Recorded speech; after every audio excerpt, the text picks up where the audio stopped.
Владимир Ойба поручилась МВД-лен коллегиясан уже.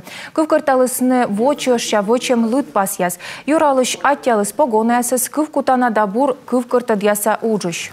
Прежде всего хочу отметить большой объем работы, который проводит Министерство внутренних дел по Республике Коми, и поблагодарить сотрудников органов внутренних дел за значительный вклад в обеспечение безопасности и спокойствия жителей Республики Коми.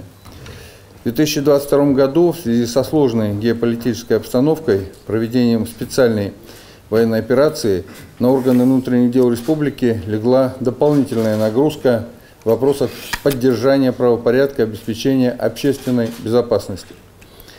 Большая работа проводится по снижению уровня преступности в общественных местах, на улицах, а также по профилактике преступлений, связанных с использованием оружия. Погонаяс кутуснычор дожерулын информационно-телекоммуникационной технологии СНВодичем, медез вывнетая туйвежен мужвачем яс. Так инжизеву на уджвот щетом йоз певстен преступление яс олодом кужа. Уша денетом йозас йонжика пурачины общественной оломы будь щикас щекция яса медкучещесны джон видя оласного.